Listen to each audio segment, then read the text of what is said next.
പേടിയില്ലാത്തതുകൊണ്ടാണ് ഈ പലിശയുടെ മുകളിൽ പലിശയുടെ ലോൺ എടുത്ത് വണ്ടി എടുത്ത് അടിച്ച് പൊളിക്കാണ് നമ്മൾ. ഒരു പേടിയില്ല. ലോൺ എടുക്കുക 50 ലക്ഷത്തിന് 40 ലക്ഷത്തിനൊക്കെ വണ്ടി എടുക്കുന്നതിനൊന്നും ഒരു പേടിയില്ല.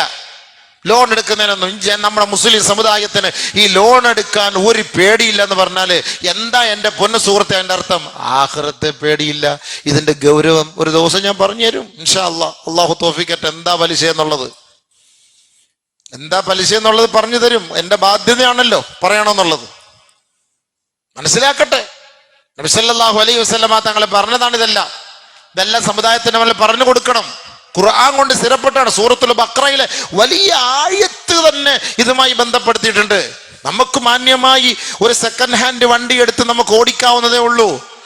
പക്ഷേ അതിന്റെ പകുതി പൈസയും കൊണ്ട് ലോൺ അവിടെ അടച്ചിട്ട് ബാക്കി ലോണിലൂടെ EMI എന്നും പറഞ്ഞിട്ട് എല്ലാ സാധനങ്ങളും നമ്മൾ ലോണിലൂടെയാണ് ഓടുന്നത്. എന്താ അതിന്റെ അർത്ഥം? എന്നിട്ട് ആ ലോൺ വണ്ടിയിൽ നിസ്കരിക്കാൻ വരും.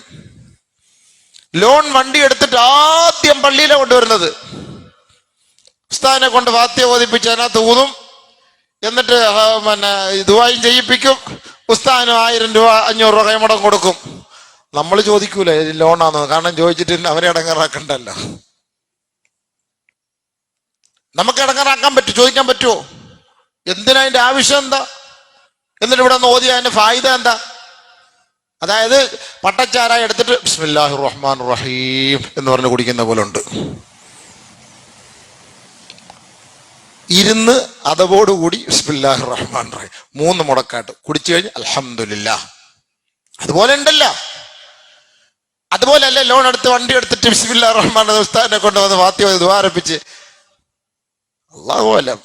നമ്മൾ സൂക്ഷിക്കുക ഹബീബെ. ഇതൊക്കെ ഇന്നത്തെ സാഹചര്യം. അത് നബി തങ്ങൾ പറഞ്ഞ ഒരു കാലം വരും, ഇതിനകത്ത് എൻ്റെ സമുദായം ലയിച്ചു പോകും, വീണുപോകും. അത് സൂക്ഷിക്കണമെന്ന് നബി തങ്ങൾ പറഞ്ഞതാണ്. അതുകൊണ്ട് കഴിവത് സൂക്ഷിക്കും. നല്ലൊരു വണ്ടിയൊക്കെ ഇന്ന് നല്ല വില കുറച്ച് സെക്കൻഡ് ഹാൻഡ് വണ്ടിയൊക്കെ കിട്ടും. നമ്മൾ എന്തിനായാലും ആളുകൾക്കൊന്നും പേടിയില്ല. മോളുടെ കല്യാണത്തിന് ബുക്ക് ചെയ്തിട്ടേക്കാണ്. എൻ്റെ ഹെഡ് ക്രോസാ ഹൈബ്രിഡിന് 40 ലക്ഷം 50 ലക്ഷത്തിനൊക്കെ വാപ്പ 10 ലക്ഷം കൊടുത്ത് ബുക്ക് ചെയ്തിട്ടിരിക്കുകയാണ്. ഇനി മോടെ കല്യാണത്തിന് ഓഡിറ്റോറിയത്തിന്റെ ഫ്രണ്ടിൽ ബൊക്കയൊക്കെ വെച്ചിട്ട് ഈ സാധനം വരും. പലിശയുടെ ഏറ്റവും വലിയ ഷെയ്ത്താൻ ഇങ്ങനെ വന്ന് നിൽക്കുന്ന കാണാം. ഈ ഷെയ്ത്താൻ അകത്തോട്ട് കയറ്റി 2 കുട്ടി ഷെയ്ത്താങ്ങളെ കയറ്റി ഇരുത്തിയിട്ട് പോയി നേരെ മാതാപിതാക്കൾ. അതുകൊണ്ടാണ് മാതാപിതാക്കൾ മക്കളെ ആഖിറത്തെ കുറിച്ച് ഒരു വണ്ടി മേടിച്ചു കൊടുത്തോ, ഒരു സെക്കൻഡ് ഹാൻഡ് വണ്ടി മേടിച്ചു കൊടു. വേണ്ടാന്ന് മക്കൾ ഇന്ന് സന്തോഷമായിട്ട് അവർ യാത്ര ചെയ്യട്ടെ, അവർ റാഹത്തായിട്ട് യാത്ര ചെയ്യട്ടെ. ബസ്സിനകത്തൊക്കെ തള്ളിയും പിടിച്ചും എടുത്തൊന്നും പോണ്ട.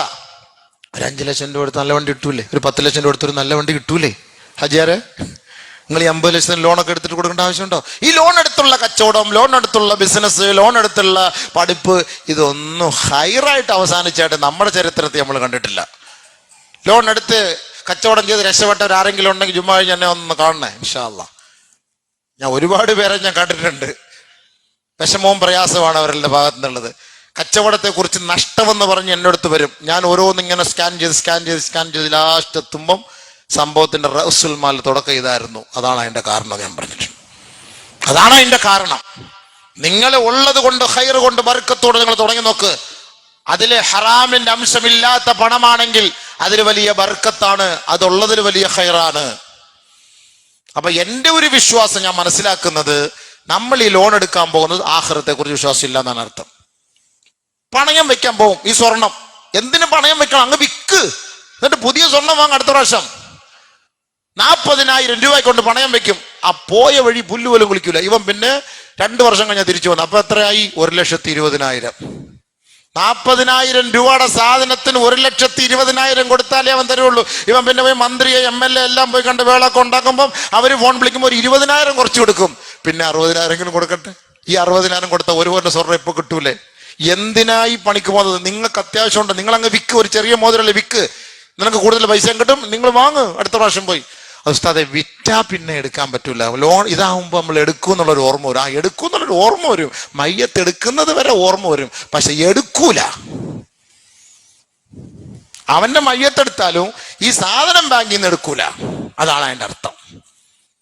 അതിന്റെ നല്ല പർദ്ദയിട്ട ബാങ്കില് പണയത്തിന്റെ സ്ഥലത്ത് ഞാൻ ഇതിലെ കൊണ്ട് പോകുമ്പോൾ കാണാം, പർദ്ദയിട്ട പെണ്ണുങ്ങൾ നിൽക്കുകയാണ്. എന്താ പർദ്ദ? മലക്കുൽ മൗത്ത് നോക്കിയാൽ പോലും കാണാൻ പറ്റൂല. ആ രീതിയിൽ മൂടിയിട്ട് കിടക്കുകയാണ്. ലോൺ എടുക്കാൻ വന്നിരിക്കുകയാണ്, പണയം വെക്കാൻ വേണ്ടി നിൽക്കുകയാണ്. എന്താ ഇതൊക്കെ കാണുമ്പോൾ നമുക്ക് ചിരിയാ വരിക. ഇതാണ് നമുക്ക് ചിരിയാ. അപ്പൊ നിങ്ങളൊക്കെ വിചാരിക്കും നമ്മളൊക്കെ ഹബീബെ നമ്മളത് എല്ലാം ഉള്ളത് കൊണ്ട് ജീവിക്കണം, നമ്മൾ ഉള്ളത് കൊണ്ട് തൃപ്തിപ്പെടുന്ന ജീവിക്കാൻ നോക്ക്, പരിശ്രമിച്ചു നോക്ക്. നമ്മൾ ഈ കൂടുതൽ ആഡംബരങ്ങളിലേക്ക് പോകുന്നതുകൊണ്ടാണ് നമുക്ക് ഈ പ്രശ്നങ്ങളും ടെൻഷനും ഒക്കെ. ഈ ലോൺ എടുത്തു കഴിഞ്ഞാൽ നമുക്ക് കുറച്ച് പൈസ കിട്ടിയാൽ സമാധാനത്തിൽ ഉറങ്ങാൻ പറ്റുമോ? ഇവന്മാര് കയറി ഇറങ്ങി ഉള്ള പൈസ മൊത്തം നമ്മുടെ തലയിൽ കൊണ്ട് കെട്ടിവെച്ച് തരും ഈ ബാങ്കുകാരന്മാര്. പിന്നെ അത് കഴിഞ്ഞിട്ട് സാറേ ഡേറ്റായി, സാറേ അടയ്ക്കാൻ സമയമായി, സാറേ ആദ്യമൊക്കെ 6 മാസം സാറേ റാഹത്ത്. അത് കഴിഞ്ഞ പിന്നെ അവസാനം സുബൈ കഴിഞ്ഞ് നോക്കുമ്പോൾ വണ്ടിയും കാണത്തില്ല, അവിടെ വീടും കാണില്ല, ഫ്രണ്ടിൽ വലിയൊരു പൂട്ടും കാണും ഗോദ്രേജിന്റെ. ബാക്കിയെല്ലാം അകത്ത് കിടക്കണം. അതുകൊണ്ട് ടെൻഷൻ കൂടത്തേ ഉള്ളൂ. കച്ചവടത്തിലും ജീവിതത്തിലും ബർക്കത്തുണ്ടാവൂല. എടുത്തവരും ചെയ്തവരും എങ്ങനെയെങ്കിലും വിഡ്രോ ചെയ്യാൻ നോക്കും. പതുക്കെ ഒഴിവാക്കിയിട്ട് അള്ളാഹുവിന്റെ പൊരുത്തം വാങ്ങുക. ഇത് ആഖിറത്തിനെ പേടിക്കാൻ വേണ്ടി പറയണം, അല്ല നിങ്ങളെ ആരെയും വിഷമിപ്പിക്കാൻ പറയല്ല കേട്ടോ. ഞാൻ ആരെയും വിഷമിപ്പിക്കാൻ വേണ്ടി പറയല്ല. നമ്മളെല്ലാം അതിൽ കുടുങ്ങിയവരാണ്. പക്ഷെ ആ കുടുക്ക് എടുത്ത് കളഞ്ഞിട്ട് ആഖിറത്തിൽ നാളെ ഇതിന് ചോദ്യം ഉണ്ടാവും. അതിന് മറുപടി പറയാൻ നിങ്ങളെ കൊണ്ട് കെപ്പും അതിനുള്ള കഴിവുണ്ടോ? അൽഹംദുലില്ലാ, നിങ്ങൾ ഏറ്റെടുത്തോളി. ഇല്ല എങ്കിൽ ദയവ് ചെയ്ത് മരിക്കുന്നതിന് മുമ്പ് ഈ ഇടപാടുകൾ തീർക്കണം. നബി സല്ലല്ലാഹു അലൈഹി വസല്ലമ തങ്ങൾ പറഞ്ഞു, ലാ ഉൽഫിയന്ന അഹദകും യജിഉ യൗമൽ ഖിയാമ അലാ റഖബതിഹി നഫസുൻ ലഹാ സിയാഹ്. നിലവിളിക്കുന്ന ചില ശരീരങ്ങളും ചില ആത്മാക്കളുമായി ചില ആളുകൾ നാളെ എന്നെ കണ്ടുമുട്ടാൻ വേണ്ടി വരും.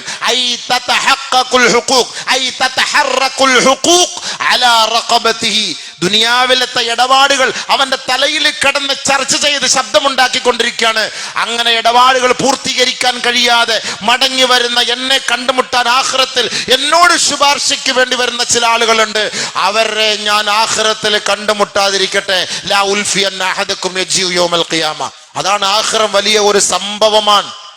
എല്ലാം വന്ന് സംഗമിക്കുന്ന സ്ഥലമാണ്. അവിടെ വെച്ചാണ് കല്ലും നെല്ലും തിരിച്ച് അല്ലാഹു തആല സ്വർഗത്തിലേക്ക് വിടുന്നതും നരകത്തിലേക്ക് വിടുന്നതും. അതുകൊണ്ട് ഇങ്ങനെയുള്ള ആളുകളെ ഞാൻ കണ്ടുമുട്ടാതിരിക്കട്ടെ എന്ന് നബിയുനാ റസൂലുള്ളാഹി സ്വല്ലല്ലാഹി അലൈഹി വസല്ലം തങ്ങൾ പ്രത്യേകമായി പറഞ്ഞു. നമ്മൾ കരുതും ബാങ്കുകാരനല്ലേ, അല്ലെങ്കിൽ കാഫിറിനല്ലേ, നസ്രാണിക്കല്ലേ, യഹൂദനല്ലേ, അവനൊക്കെ വാങ്ങിയിട്ട് കൊടുക്കരുത്, പ്രശ്നമില്ല എന്നൊക്കെ നമ്മൾ മസല പറയും. പക്ഷെ ആഖിറത്തിലെത്തുമ്പോൾ ഈ മസല പറഞ്ഞു തന്നവനും കാണൂല, ഇതിന് ഇടയ്ക്ക് നിന്ന ബ്രോക്കറും ദല്ലാളും കാണൂല, ഇത് വാങ്ങിയവനും തിന്നവനും കാണൂല. നമ്മൾ തന്നെ അതിന്റെ ഉത്തരവാദിത്തം ഏറ്റെടുക്കേണ്ടി വരും. എന്നാൽ ആഖിറത്തിന്റെ വിഷയത്തിൽ ഇത് ഈ ലോകം, നൈമിഷികമായ ലോകം, ക്ഷണികമായ ലോകം. ഇന്ന് ലണ്ടനിലേക്കും UAE-യിലേക്കും അങ്ങ് അമേരിക്കയിലേക്കൊക്കെയാണ് മക്കളെ അയച്ചു വിടുന്നത്. അതിനു വേണ്ടിയിട്ട് ഉമ്മയും ഉപ്പയും ഭയങ്കര ത്യാഗമാണ്. അതിനുവേണ്ടി പൈസകൾ കണ്ടെത്തി ബാങ്കിൽ നിക്ഷേപിച്ച് മക്കളെ അങ്ങോട്ട് പറഞ്ഞു വിടുന്നതിന് ഭയങ്കര ഇൻട്രസ്റ്റ് ആണ്. എന്താ സംഭവം? ദുനിയാവിൽ കുറച്ച് ശമ്പളം കൂടുതൽ കിട്ടും, ദുനിയാവിൽ കുറച്ച് പൈസ കൂടുതൽ കിട്ടും. ഈ ഒരു വെപ്രാളം ആഖിറത്തിന്റെ വിഷയത്തിൽ നമ്മുടെ മാതാപിതാക്കൾ നമ്മുടെ മക്കളോട് കാണിച്ചിട്ടുണ്ടോ? നമ്മളതാണ് ചിന്തിക്കണം. ബഹുമാനപ്പെട്ട ഉമർ ബിൻ അബ്ദുൽ അസീസ് റഹ്മഹുല്ല, അദ്ദേഹം 2ാം ഉമർ എന്നറിയപ്പെടുമെങ്കിലും മദീനയിൽ ചെങ്കോലും കിരീടവും കരസ്ഥമാക്കിയ വ്യക്തിയാണ്. ഭരണത്തിന്റെ ഉത്തരവാദിത്തം ഏറ്റെടുത്ത മഹാനവറുകൾ. പരിശുദ്ധ റമളാൻ കഴിഞ്ഞു. റമളാൻ കഴിഞ്ഞ ഉടനെ പെരുന്നാളിന്റെ ആഘോഷങ്ങളാണ്, വലിയ ആഘോഷങ്ങൾ, ആഹ്ലാദങ്ങൾ. നാട്ടിലും മദീനയിൽ എല്ലാവരും ഭയങ്കര ആഘോഷ തിമിർപ്പിൽ ആടുമ്പോ രാജ്യം ഭരിക്കുന്ന കിരീടാവകാശിയുടെ വീട്ടിൽ പട്ടിണിയാണ്. വളരെ വിഷമമാണ്, പ്രയാസമാണ്. അവിടെ ആഹ്ലാദമില്ല, ആഘോഷമില്ല. ബഹുമാനപ്പെട്ട ഉമർ ബിൻ അബ്ദുൽ അസീസ് റഹ്മഹുല്ലായുടെ ഭാര്യ ഫാത്തിമ അലൈഹ റഹ്മ അദ്ദേഹത്തോട് പോയിട്ട് ചോദിക്കുകയാണ്, നാളെ പെരുന്നാളാണ്, നമ്മുടെ വീട്ടിൽ ഇറച്ചിയൊന്നും വാങ്ങിയിട്ടില്ല, എല്ലാവരും ഭയങ്കര സന്തോഷം. നോക്കും മദീനയിലെ കുട്ടികൾക്കെല്ലാം കൂടെ എന്ത് കളിയാണ്, നമ്മളെന്താ ഇവിടെ ഇങ്ങനെ ഒരു മരിച്ച വീട് പോലെ. നോക്കുമ്പോൾ അവർ നിസ്കാരത്തിലാണ്. ആര്? ബഹുമാനപ്പെട്ട ഉമർ ബിൻ അബ്ദുൽ അസീസ് റഹ്മഹുല്ലാ, ഭരണാധികാരിയാണ്, രാജ്യത്തിന്റെ ഭരണാധികാരി, നിസ്കാരത്തിലാണ്, ഇബാദത്തിലാണ്. എന്നിട്ട് കരയുന്നു. തന്റെ ഭാര്യ സഹധർമ്മിണി പോയി പറഞ്ഞത് കേട്ടിട്ട് ബഹുമാനപ്പെട്ട ഉമർ ബിൻ അബ്ദുൽ അസീസ് റഹ്മഹുല്ലാ പറഞ്ഞു, ഫാത്തിമ, ആകെ ഒരു 5 ദിർഹം എന്തോ കിട്ടും എനിക്ക് ശമ്പളമായിട്ട്, അത് ഞാൻ വാങ്ങി.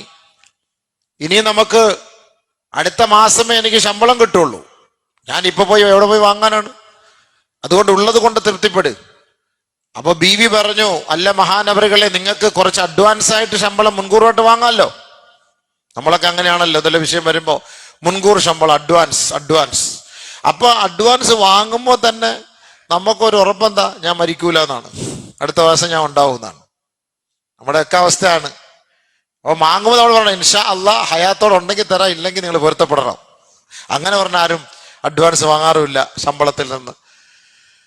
ഉമർ ബിൻ അബ്ദുൽ അസീസ് റഹ്മഹുല്ലാഹ് പറഞ്ഞു, ഫാത്തിമ, ഞാൻ ഈ അഡ്വാൻസ് വാങ്ങിയാൽ അടുത്ത മാസം എനിക്ക് ജോലി ചെയ്യാൻ കഴിയുമെന്നും ഈ ജോലി പൂർത്തിയാക്കാൻ കഴിയുമെന്നും ഇത് മടക്കി കൊടുക്കാൻ കഴിയുമെന്നും എനിക്ക് വല്ല ഉറപ്പുണ്ടോ? എനിക്ക് വല്ല ഉറപ്പുണ്ടോ? ശരിയ ചോദ്യത്തിന് എന്താ മറുപടി നമ്മൾ പറയാ? നമുക്ക് അങ്ങനെ ചിന്തിച്ചിട്ടുണ്ടോ? നമ്മളിപ്പോ ഓണമാകട്ടെ, പെരുന്നാളാകട്ടെ, ആഘോഷങ്ങളാകട്ടെ, മുൻകൂർ ശമ്പളം വേണമെങ്കിൽ വാങ്ങും. എന്നാൽ അടുത്ത മാസം എനിക്കത് ജോലി ചെയ്ത് തീർക്കാൻ പറ്റുമെന്ന് ഉറപ്പ് നമുക്കുണ്ട്. അപ്പൊ അതിന്റെ അർത്ഥം എന്താ? ആഖിറത്തിൽ നമുക്ക് വിശ്വാസം ഇല്ല എന്നാണ് അതിന്റെ അർത്ഥം. അങ്ങനല്ലേ? എന്നെ അടുത്ത മാസം ശമ്പളം കൂടെ തരണം, ഞാൻ അടുത്ത മാസം തരാമെന്ന് പറയുമ്പോൾ അതിന്റെ അർത്ഥം എന്താ? അല്ലേ? അല്ലേ? അങ്ങനെയല്ലേ? ആരും മിണ്ടൂല. സംഭവം അങ്ങനെയാണ്. അടുത്ത മാസം അതും കൂടെ മുൻകൂറാണ്. വലാ തഖൂലന്ന ലിശൈഇൻ ഇന്നി ഫാഇലുൻ ദാലിക ഗദൻ ഇല്ലാ അൻ യശാ അല്ലാഹ്. ഇൻഷാ അല്ലാഹ് അടുത്ത മാസം ഞാനത് തരാം. അതാണ് ഏത് കാര്യം നമ്മൾ സംസാരിച്ചാലും ഇൻഷാ അല്ലാഹ് എന്ന് പറയാതെ നമ്മൾ സംസാരിക്കരുത്. അത് ഖുർആനാണ്. അതല്ല എന്നുണ്ടെങ്കിൽ നമുക്ക് അള്ളാഹുവിനോടുള്ള വിശ്വാസം, ആഖിറത്തുള്ള വിശ്വാസം നമുക്ക് നഷ്ടപ്പെട്ടു എന്നാണ് അതിന്റെ തെളിവ്. നമ്മളിത് ചിന്തിക്കുന്നില്ല, നമ്മൾ പറയുന്ന അങ്ങനെയാണ്. അടുത്ത മാസം കൂടെ നാളെ ഞാൻ അടുത്ത മാസം അങ്ങ് തന്നു തീർക്കാടേ എന്നേ പറയുള്ളൂ. എന്നാൽ ഇൻഷാ അല്ലാന്നോ, അല്ലെങ്കിൽ അള്ളാഹ് തൗഫീഖ് ചെയ്താലെന്നോ, അല്ലെങ്കിൽ ഇൻഷാ അല്ലാഹ് ഞാൻ ഇടയ്ക്ക് മരിച്ചുപോയ മക്കളിൽ നിന്ന് വാങ്ങിക്കണോ, അല്ലെങ്കിൽ നീ പൊരുത്തപ്പെടണം എന്നൊരു വാക്ക് വളരെ തുലോം തുച്ഛമായ ആളുകളെ അതങ്ങനെ പറയാറുള്ളൂ. ബഹുമാനപ്പെട്ട ഉമർ ബിൻ അബ്ദുൽ അസീസ് റഹ്മത്തുള്ളാഹി പറഞ്ഞു, ഞാൻ വാങ്ങൂല, എനിക്ക് അടുത്ത മാസം ജോലി ചെയ്ത് പൂർത്തിയാക്കാൻ കഴിയുമെന്ന് എനിക്ക് വലിയ ഉറപ്പൊന്നുമില്ല. എന്നിട്ട് ഫാത്തിമയോട് പറഞ്ഞു, ഫാത്തിമ, മക്കളെയൊക്കെ വിളിച്ചിട്ട് പറ, ഈ ദുനിയാവിലത്തെ രസവും അലങ്കാരവും ആഹ്ലാദവും അതൊക്കെ കുറഞ്ഞ സമയമുള്ളൂ എന്ന് പറ. മക്കളെ വിളിച്ചിട്ട് പറ. കാരണം ഏറ്റവും കൂടുതൽ ഉപദേശം പെട്ടെന്ന് ഫലപ്പെടുന്നത് ഉമ്മയുടെ വാക്കാൻ. വാപ്പാടെ മുന്നിൽ അവരിങ്ങനെ വല്ല ഉസ്താദിന്റെ മുന്നിൽ ഇരിക്കുന്ന പോലെ വലിയ അതവോടുകൂടി ഇരിക്കത്തുള്ളൂ. പക്ഷെ ഉമ്മാട് താമം കളിച്ചും ചിരിച്ചും ഒക്കെ ഇങ്ങനെ പറയുമ്പോൾ ഉമ്മ ആണ് നല്ല രീതിയിൽ ഉപദേശിച്ചു കൊടുക്കേണ്ടത്. മോളെ, വാപ്പാടെ അവസ്ഥ എനക്ക് അറിയാല്ല, കുടുംബത്തിന്റെ അവസ്ഥ എനക്ക് അറിയാല്ല എന്നൊക്കെ പറഞ്ഞ് വാപ്പയുടെ ദാരിദ്ര്യത്തെ കുറിച്ച് ഉത്ബോധനം കൊടുക്കുന്ന ഉമ്മയാണ്. ഇതേ ഉമ്മ തന്നെ വേണം ആഖിറത്തെ കുറിച്ചും കൂടി ഈ മോളെ ഒന്ന് പഠിപ്പിച്ചു കൊടുക്കാൻ, ഈ മോളെ ഒന്ന് ധരിപ്പിക്കാൻ. വാപ്പാക്ക് സമയം കാണൂല ഒരു പക്ഷേ. വാപ്പ ദുനിയാവിന്റെ പിന്നാലെ രാവിലെ മുതൽ പോയിട്ട് രാത്രി ആയിരിക്കും കയറി വരിക. അപ്പൊ ഈ കൂടുതൽ സമയം ഉമ്മ തന്റെ മക്കളെ കൂട്ടിയിട്ട് ആഖിറത്തെ കുറിച്ച് ഒന്ന് പരിചയപ്പെടുത്തി കൊടുക്കണം. അത് നമ്മുടെ ബാധ്യതയാണ്, വാപ്പാടെ ഉമ്മയുടെ ബാധ്യതയാണ്. ഈ മക്കൾ ഞങ്ങൾക്ക് അല്ലാഹ് ആഖിറം എന്തെന്ന് ഞങ്ങൾക്ക് അറിഞ്ഞില്ല എന്നും കാണുന്ന ആഖിറത്തിൽ പോയിട്ട് റബ്ബിന്റെ കോടതിയിൽ പറഞ്ഞാൽ നമ്മൾ കുടുങ്ങിപ്പോവും. അള്ളാഹു നമ്മളെ കാത്തുരക്ഷിക്കുമാറാകട്ടെ. വലാ തസിറു വാസിറത്തുൻ വിസ്റ ഉഖ്റ വഇൻ തദ്ഉ മുസ്ഖലത്തുൻ ഇലാ ഹിംലിഹാ ലാ യുഹ്മൽ മിൻഹു ശൈഉൻ വലൗ കാന ദാ ഖുർബ. നാളെ ഒരു ന്യൂനത, ഒരു വിഷമം, ഒരു നന്മയുടെ കുറവ് ആഖിറത്തിൽ നമുക്ക് സംഭവിച്ചു പോയാൽ പടച്ചവൻ നമ്മളെ കാത്തുരക്ഷിക്കട്ടെ. നിന്റെ സ്വന്തം മക്കളാകട്ടെ, നിന്റെ ഭാര്യയാകട്ടെ, നിന്റെ ഭർത്താവാകട്ടെ, നിന്റെ കുടുംബക്കാര്, രക്തബന്ധുക്കളാകട്ടെ, ലാ യുഹ്മൽ മിൻഹു ശൈഉൻ വലൗ കാന ദാ ഖുർബ. നിന്റെ ഉത്തരവാദിത്തം ഏറ്റെടുക്കൂല കേട്ടോ, നിന്റെ ഉത്തരവാദിത്തം ഏറ്റെടുക്കൂല. പരിശുദ്ധ ഖുർആനാണ്. എത്ര വലിയ വാക്കാ. ഒരു വാപ്പ വളരെ വിഷമത്തോടു കൂടി തന്റെ മകന്റെ അരികിലേക്ക് നാളെ സമീപിക്കുമത്രേ ആഖിറത്തില്. ആണ് ഈ ആഖിറത്തെ കുറിച്ച് മനസ്സിലാക്കണമെന്ന് പറഞ്ഞത്. എല്ലാത്തിന്റെ കല്ലും നെല്ലും തിരിക്കുന്ന സ്ഥലമാണ്.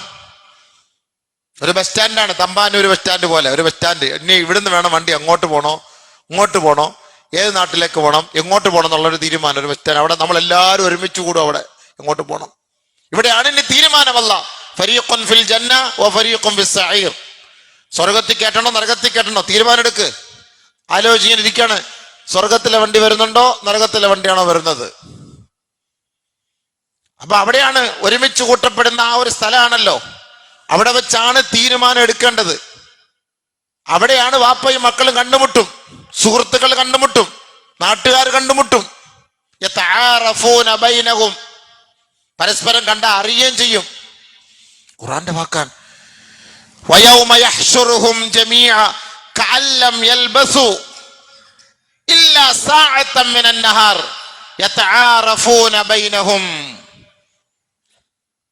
ആ ആഖിറത്തിന്റെ ഭയാനകതകൾ കണ്ട് മനസ്സിലാക്കുമ്പോ അവിടെ നിൽക്കുന്നവർ പറയുമത്രേ, ദുനിയാവിലൊന്നും നമ്മൾ ജീവിച്ചിട്ടില്ല സഹോദര. ദുനിയാവിലൊക്കെ കഅല്ലം യൽബസു ഇല്ലാ സാഅതൻ മിനൻ നഹാർ, പകലിൽ എന്തോ 1 മണിക്കൂർ ദുനിയാവ് നമ്മൾ ജീവിച്ചു കാണും. അവിടുത്തെ ആ സംഭവം കാണുമ്പോൾ പറയുന്ന വാക്കാണ്, ഖുർആൻ പറഞ്ഞ വാക്കാണ്. ആഖിറത്തിന്റെ പരമോന്നത സഭ കാണുമ്പോ, അവിടുത്തെ ഭയാനകതയും ഭയവിഹ്വലതയും കാണുമ്പോ നമ്മൾ പറയുന്ന വാക്കാണ് കഅല്ലം യൽബസു ഇല്ലാ സാഅതൻ മിനൻ നഹാർ. പകലിൽ 1 മണിക്കൂർ എന്തോ നമ്മൾ ദുനിയാവിൽ താമസിച്ചാണ്. 90 വയസ്സുകാരനായ ഉപ്പ നാളെ പറയുന്ന വാക്കാണ്. യതആറഫൂന ബൈനഹും ഖദ് ഖസറ അല്ലദീന കദ്ദബൂ ബിലിഖാഇല്ലാഹ് ഖദ് ഖസറ അല്ലദീന കദ്ദബൂ ബിലിഖാഇല്ലാഹ് വമാ കാനൂ മുഹ്തദീൻ. നാളെ അല്ലാഹുവിനെ കണ്ടുമുട്ടും, ആഖിറത്തിൽ കണ്ടുമുട്ടേണ്ടി വരും എന്ന് ദുനിയാവിൽ വെച്ച് അവിശ്വസിച്ചവർക്ക് നാശം, നാശം, നാശം, നാശം, അവർക്ക് നാശം. നാളെ അവർ പരസ്പരം കാണുമ്പോൾ പറയും, ഓ ഇങ്ങനെയൊക്കെ സംഭവം ഉണ്ടായിരുന്നല്ലോ, നമ്മുടെ ജീവിതം നഷ്ടപ്പെടുത്തിയല്ലോ, ദുനിയാവിന്റെ ജീവിതത്തിന് വേണ്ടി ആഖിറത്തെ നമ്മൾ കച്ചവട ചരക്കാക്കി മാറ്റിയല്ലോ. ഇതൊക്കെ ആഖിറത്തിൽ പറയുമെന്ന് ഖുർആൻ പറഞ്ഞ വാക്കാണ്. ഇതൊക്കെ സത്യമല്ലേ? ഖുർആന്റെ വാക്കല്ലേ? മാതാപിതാക്കൾ ചിന്തിച്ച് മനസ്സിലാക്കി നമ്മുടെ മക്കൾക്ക് ഉപദേശം കൊടുക്ക്. വാത് കേൾക്കാനും നസീഹത്താക്കാനും മക്കൾക്കൊന്നും വലിയ ഇൻട്രസ്റ്റ് ഒന്നുമില്ല.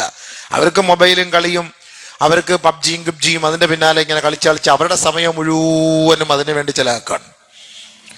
ഇൽമു കേൾക്കാനും ഇൽമു പഠിക്കാനും ഖുർആൻ പഠിക്കാനും ആഖിറത്തെ കുറിച്ച് മനസ്സിലാക്കാനും എത്ര മണിക്കൂർ മൊബൈലിലൂടെ ഒരു മകൻ ചെലവാക്കുന്നുണ്ട്, ഒരു മകള് ചെലവാക്കുന്നുണ്ട്. ചിന്തിച്ചു നോക്ക്, ചോദിച്ചു നോക്ക് പോയി, എത്ര മണിക്കൂർ ചെലവാക്കുന്നുണ്ട്. എന്നാൽ എത്ര മണിക്കൂർ ഈ ദുനിയാവിന്റെ രസത്തിന് വേണ്ടി, ഈ സമയം കളയാൻ വേണ്ടിയിട്ട്, കളിക്ക് വേണ്ടി, ചിരിക്ക് വേണ്ടി ചെലവാക്കുന്നുണ്ട് മക്കള്? വാപ്പ അന്വേഷിച്ചിട്ടുണ്ടോ? നാളെ ഈ വാപ്പ ഈ മോനെ കണ്ടുമുട്ടും ആഖിറത്തില്. നബി സല്ലല്ലാഹു അലൈഹി വസല്ലം പറഞ്ഞ ഇക്രിമ റളിയല്ലാഹു തആല റിപ്പോർട്ട് ചെയ്യുന്ന ഹദീസാണ്. എന്നിട്ട് ഈ വാപ്പ തന്റെ മകനെ കണ്ടിട്ട് പറയും, മോനെ യാ ബുനയ്യ, എന്റെ പൊന്നു മോനെ. ഞാൻ വിളിക്കുന്ന വിളി അതാണ്, സ്നേഹത്തോടെയുള്ള വിളിയാണ്. സ്നേഹത്തോടെ യാ ബുനയ്യ, എന്റെ പൊന്നു മോനെ. യാ ബനി എന്ന് വിളിച്ചാൽ എന്റെ മോനെ എന്നർത്ഥം. കുറച്ചുകൂടെ ബുനയ്യ തസ്ഗീർ ജമാക്കി വിളിക്കുമ്പോൾ ഭയങ്കര സ്നേഹത്തോടു കൂടിയാണ് മോനോട്. ബുനയ്യ, എന്റെ പൊന്നു മോനെ, കുട്ട, ചക്കര എന്നൊക്കെ വിളിക്കുന്ന പോലെ. മോനെ ഇന്നി അഹ്താജു ഇലൈക, ഞാൻ നിന്നിലേക്ക് ഇപ്പോൾ ആവശ്യമായിട്ട് വന്നിരിക്കുകയാണ്. കൂടുതലൊന്നും വേണ്ട.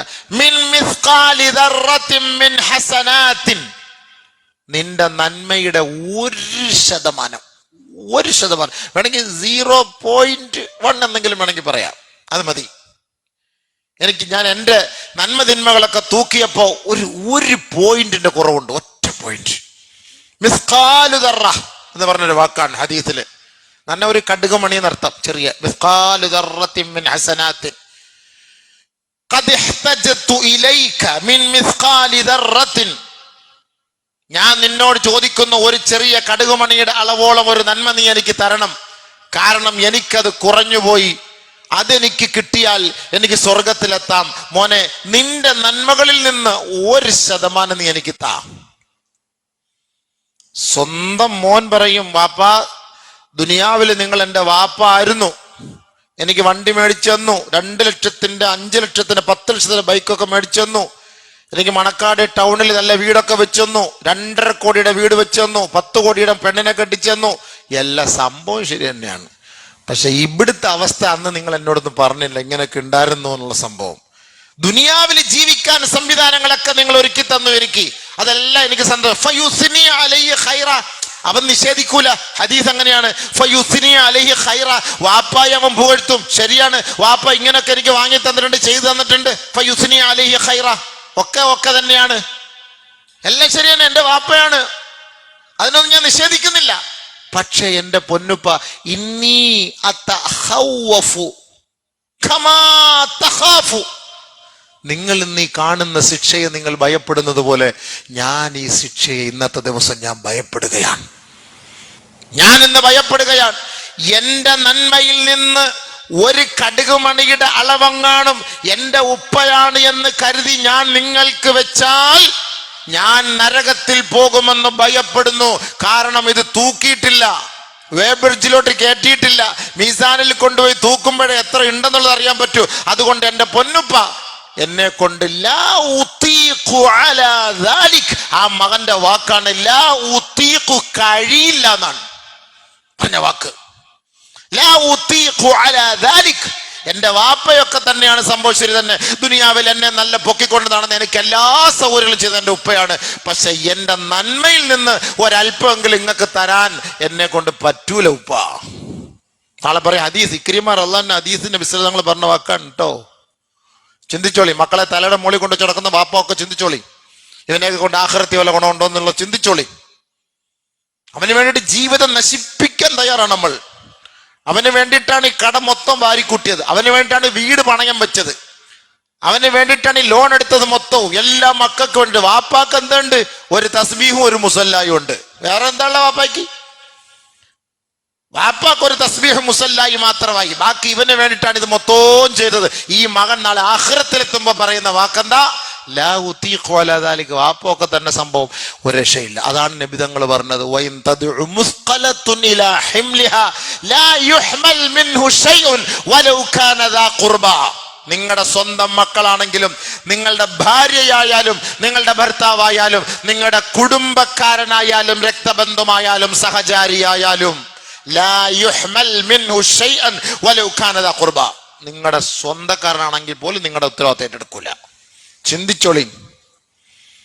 അതുകൊണ്ടല്ലേ നബി സല്ലല്ലാഹു അലൈഹി വസല്ലമ തങ്ങൾ ഖുറൈശികളെയും കുടുംബക്കാരെയും മൊത്തവും വിളിച്ചു വരുത്തിയിട്ട് പറഞ്ഞത്, യാ ഖുറൈശ്, യാ ബനി ഖുറൈശ്, ലാ അംലികു ലക്കും മിനല്ലാഹി ശൈഅ. നാളെ ആഖിറത്തിൽ നിങ്ങൾ വന്നിട്ട് എന്നെ പിടിക്കാൻ നോക്കിയാൽ നടക്കൂലേ, എന്നെ പിടിക്കാൻ നോക്കിയാൽ നടക്കൂലേ, എന്നെ കൊണ്ട് രക്ഷപ്പെടുത്താൻ പറ്റൂലേ, നിങ്ങൾ വേണമെങ്കിൽ നോക്കിക്കോളി, നിങ്ങൾ വേണമെങ്കിൽ നോക്കിക്കോളി. പിന്നെ നബി സല്ലല്ലാഹു അലൈഹി വസല്ലം ശഫാഅത്ത് ചെയ്യുന്നത്, അത് ഷഫാഅത്ത് നമുക്ക് അമലുകളിൽ വല്ല ചെറിയ കുറവുണ്ടെങ്കിൽ നമ്മൾ നബി സല്ലല്ലാഹു അലൈഹി വസല്ലം തങ്ങൾ അത് അങ്ങനെയുള്ള ആളുകളായി അള്ളാഹിന്റെ അടുക്കൽ എത്തണം, നബിതങ്ങളുടെ മുന്നിൽ എത്തണം, ആ സ്ഥലത്തേക്ക് എത്തിപ്പെടണം. ഇത് എവിടെ നിൽക്കാണ്? അവിടെ ഒന്നും എത്തിയിട്ടില്ല. പഠിച്ചവ സാലിഹ്യങ്ങളിൽ പെടുത്തട്ടെ, സാലിഹായി അമൽ ചെയ്യാൻ തോഫിക്കട്ടെ. നമ്മളെന്തോ ഇപ്പൊ ഈ ഒരു 5 വഖത്ത് നിസ്കാരവും ഈ ഒരു ജുമായും ഒക്കെ നിസ്കരിക്കുമ്പോൾ നമ്മൾ ധരിക്കുന്ന എന്താ ഇഷ്ടം പോലെ ആയെന്നാണ്, എന്തോ ഇഷ്ടം പോലെ ആയെന്നാണ്. എന്നിട്ട് ആഖിറത്തിൽ പോയിട്ട് പറയുന്ന വാക്കെന്താ? 1 മണിക്കൂറേ ഞാൻ നിസ്കരിച്ചിട്ടുള്ളൂ അബീവേ, 90 വർഷം ദുനിയാവിൽ ജീവിച്ചു, 1 മണിക്കൂറേ ഞാൻ നിസ്കരിച്ചിട്ടുള്ളൂ. ആ ഒരു അവസ്ഥയിലേക്ക് നമ്മൾ എത്തിപ്പെടുന്നത്. എന്തൊക്കെ ഒരുപാട് ചെയ്ത് കുട്ടിയെന്നാണ് നമ്മുടെ ധാരണ. ഒന്നുമല്ല, ഇതൊക്കെ ചുമ്മാ. അതിനാണ് ഈ അള്ളാഹു ഈ റമദാൻ മാസമൊക്കെ കൊണ്ടു തരുന്നത്, ഈ ഹജ്ജൊക്കെ കൊണ്ടു തരുന്നത്. എന്തിന്? കുറച്ച് എക്സ്ട്രാ കിഴിവ് ഓഫർ ഒക്കെ തന്നിട്ട് നമ്മുടെ അമല് കുറച്ചൊക്കെ കൂട്ടാൻ വേണ്ടി അള്ളാഹ് പണിയെടുക്കുന്നത്. അതിനാണല്ലോ നമ്മൾ ചെയ്യുന്നത്. ഇപ്പൊ ഒരു ജുമാ നിസ്കരിച്ച 10 ജുമാ നിസ്കരിച്ച കൂലി അള്ളാഹ് അവിടെ എഴുതി തരികയാണ് നമുക്ക്. അല്ലാതെ നമ്മൾ ഈ 60 വർഷം ഈ ജുമാ നിസ്കരിച്ചുകൊണ്ട് എന്ത് കിട്ടാനാണ്? ഒരു സുബ്ഹാനല്ലാഹ് എന്ന് പറഞ്ഞാല് അള്ളാഹ് നമുക്കിവിടെ 10 സുബ്ഹാനല്ലാഹുടെ കൂലി എഴുതി തരാം. മൻ ജാഅ ബിൽ ഹസനതി ഫലഹു അശ്റു അംസാലിഹാ. 1 രൂപ സദഖ ചെയ്ത 10 രൂപ സദഖ ചെയ്തിട്ട് 9 രൂപ അള്ളാന്റെ വകയായിട്ട് ഫ്രീ ആണ്. 1 രൂപ നമ്മൾ കൊടുക്കുള്ളൂ. പക്ഷെ 9 രൂപ അള്ളാന്റെ വകയായിട്ട് ചെയ്തിട്ട് 10 എഴുതി തള്ളും. കൊണ്ടുപോ. 1 റക്അത്ത് നിസ്കരിച്ച 10. എന്നാൽ ഇതേ മനുഷ്യൻ ഹറമിൽ പോയിട്ട് 1 റക്അത്ത് നിസ്കരിച്ച 1 ലക്ഷം അള്ളാഹ് എഴുതി തള്ളും. 1 ലക്ഷം അള്ളാഹ് എഴുതാണ്. 1 റിയാല് കൊടുത്താൽ 1 ലക്ഷം റിയാൽ കൊടുത്തേണ്ട സവാബാണ്.